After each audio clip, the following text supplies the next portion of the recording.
35টি দলের কাছ থেকে পাওয়া গেছে ইতিমধ্যে বিএনপি সহ 15টি দলের সঙ্গে আমাদের আলোচনা, প্রাথমিক পর্যায়ের আলোচনা, প্রথম পর্যায়ের আলোচনা প্রায় শেষ পর্যায়ে এসছে 15টি দলের সঙ্গে। বাকি দলগুলোর সাথে আলোচনা অব্যাহত থাকবে।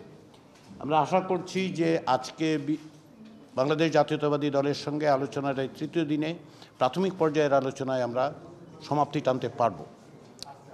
আমি এটা আপনাদেরকে অবহিত করতে পারি যে ইতিমধ্যে যে সমস্ত দলের সঙ্গে আলোচনা হয়েছে এই বিষয়ে জাতীয় ঐক্যমত্য কমিশনের প্রধান উপদেষ্টা অধ্যাপক মোহাম্মদ ইউনূসকে অবহিত করা হচ্ছে প্রতিদিন। প্রত্যেকটি বিষয়ে তিনি দিক নির্দেশনা দিচ্ছেন।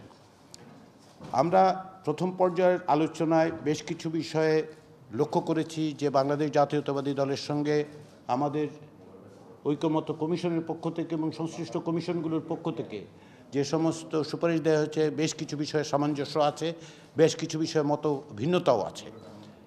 এই মত ভিন্নতাগুলোর ক্ষেত্র বিশেষে বাংলাদেশ জাতীয়তাবাদী দলের পক্ষ থেকে যেটা বলা হয়েছে, অনেকগুলোর ক্ষেত্রে তারা নীতি নির্ধারকদের কাছে যাবেন, আলোচনা করবেন এবং পরবর্তী সময় আমাদেরকে জানাবেন। নিঃসন্দেহে একটি ঐতিহাসিক মুহূর্তে আমরা উপস্থিত এবং এই সমস্ত সুপারিশের ব্যাপারে চূড়ান্ত সিদ্ধান্ত বা কোনো সিদ্ধান্ত কেবলমাত্র এই টেবিল থেকে হতে পারবে না, কেন সংশ্লিষ্ট দলগুলোর ক্ষেত্রে তাদের নীতি নির্ধারকরা নিঃসন্দেহে অংশগ্রহণ করবেন। আমরা আশা করছি যে সেগুলো আমরা জানতে পারবো খুব শিগগিরই। পাশাপাশি যে সমস্ত প্রস্তাব উঠেছে সেই প্রস্তাবগুলো বিষয়ে আলোচনায়ও কিছু নতুন প্রস্তাব এসছে, সেগুলোর বিষয়ে আমরাও জাতীয় ঐক্যমত্য কমিশনে আলোচনা শুরু করেছি এবং সংশ্লিষ্ট কমিশনগুলোর সঙ্গে আমাদের আলোচনা করতে হবে, কারণ এগুলো জাতীয় ঐক্যমত্য কমিশনের কাছে এসছে সংশ্লিষ্ট কমিশনগুলোর পক্ষ থেকে।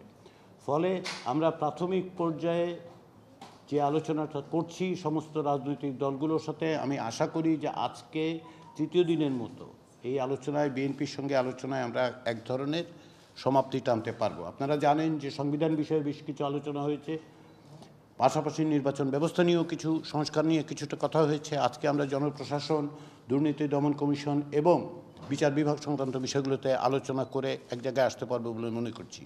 আবারও বলি, প্রাথমিক পর্যায়ের আলোচনা এখন অব্যাহত আছে।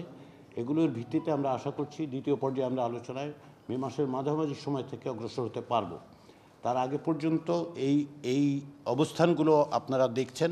আবারও অনেক রাজনৈতিক দলের সাথে আলোচনায় আমরা অনেক জায়গায় ঐকমত্যের জায়গায় বা সামঞ্জস্যের ক্ষেত্রে আসছি, কোথাও ভিন্নমত আছে, সেটাই স্বাভাবিক, এবং এতে বিএনপিও ভিন্ন নয়। তো সেই বিবেচনার থেকে আমরা আজকে আপনাদের সহযোগিতা চাই। আমরা সময় ক্ষেপণ না করে যাতে আমরা আজকে শেষ করতে পারি সেদিকে আপনাদের একটু সহযোগিতা করবেন আশা করি।